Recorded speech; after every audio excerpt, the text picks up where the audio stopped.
Recording is on.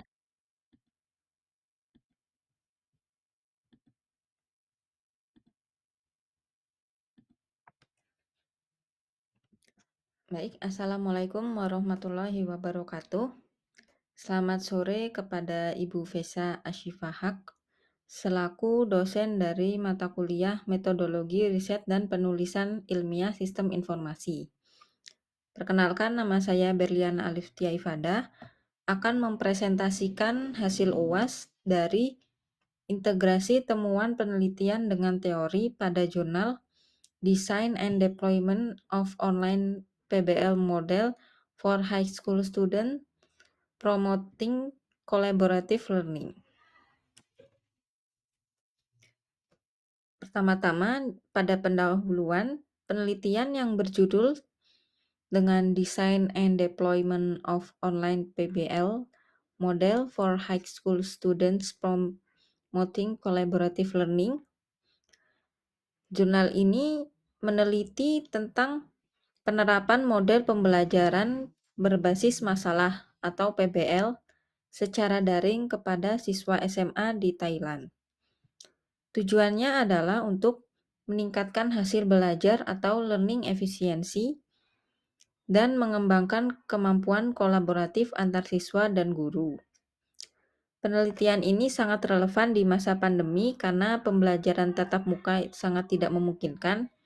Jadi ketika saat masa COVID dilakukan dengan online learning.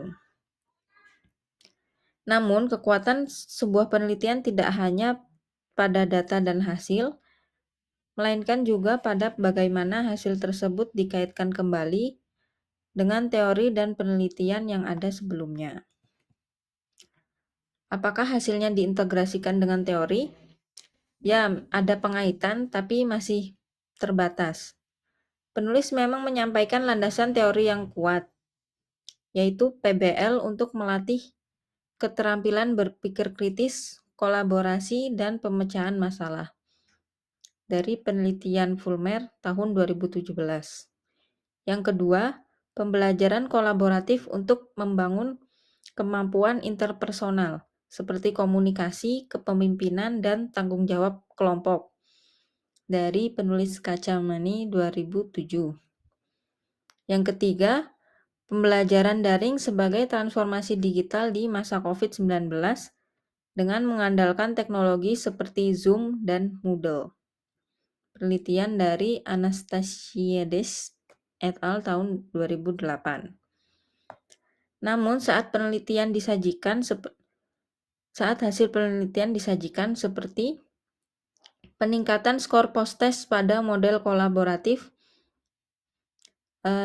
hasilnya plus 14,57%. Yang kedua, penilaian teman sebaya menunjukkan keterampilan sosial tinggi. Dan yang ketiga, tingkat kemampuan siswa yang rata-rata berada pada kategori good. Penulis belum banyak menghubungkan hasil-hasil ini secara eksplisit dengan teori yang disebut sebelumnya. Seharusnya bagaimana sih? Untuk memperkuat pembahasan, hasil-hasil tersebut dapat dikaitkan secara langsung dengan konsep teori berikut. Yang pertama ada konsep teori PBL atau Problem Based Learning.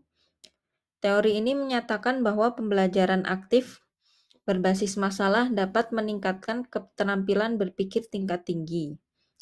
Karena siswa dihadapkan langsung pada situasi nyata yang harus mereka pecahkan. Temuan-temuan yang relevan sebagai berikut. Skor siswa meningkat lebih tinggi dalam pembelajaran kolaboratif dibanding individu. Ini mendukung prinsip bahwa pembelajaran yang melibatkan interaksi pada kerja tim lebih efektif dibandingkan pembelajaran pasif atau mandiri. Hal pengaitan yang bisa dilakukan, hasil peningkatan skor pada model kolaboratif mendukung teori PBL yang dikemukakan oleh Fulmer tahun 2017, bahwa ketika siswa diberi tanggung jawab atas pemecahan masalah, keterlibatan kognitif mereka meningkat. Untuk teori kedua, yaitu ada teori pembelajaran kolaboratif. Teori ini menyatakan bahwa kerja Bekerja dalam kelompok dapat mengembangkan kemampuan komunikasi, kepemimpinan, dan empati sosial. Temuan-temuan yang relevan adalah penilaian teman sebaya menunjukkan nilai tinggi pada aspek kepemimpinan, komunikasi, dan kerjasama tim. Lalu tingkat kepuasan siswa juga tinggi dalam aspek kerja kelompok. Untuk pengaitan teori yang bisa dilakukan adalah penilaian positif dari teman sebaya memperkuat temuan Kacemani tahun 2007 yang menyatakan bahwa pembelajaran kolaboratif memungkinkan siswa untuk mengembangkan keterampilan interpersonal melalui interaksi dan tanggung jawab bersama. Lalu untuk teori ketiga ada teori konstruktivisme sosial atau Vygotsky. Teori ini menekankan pentingnya interaksi sosial dalam proses belajar. Pengetahuan dibangun secara aktif melalui diskusi dan kerja kelompok. Dari temuan-temuan yang relevan, pembelajaran yang dikembangkan tetap memberi ruang diskusi, seperti Zoom, Webboard, ataupun Moodle. Siswa bekerja dalam tim untuk memecahkan masalah proyek yang nyata. Pengaitan yang bisa dilakukan adalah model PBL daring yang diterapkan tetap mengunjung prinsip konstruktivisme sosial, karena siswa membangun pemahaman secara aktif melalui kerja kelompok dan diskusi online.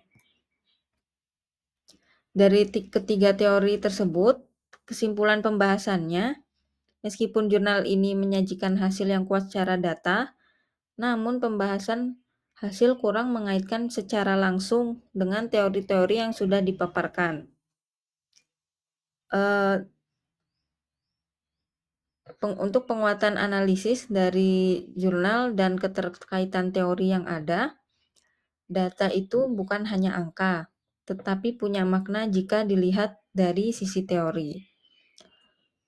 Model PBL atau Problem Based Learning dan kolaboratif memang terbukti secara empiris dan teoritis dapat meningkatkan kualitas pembelajaran.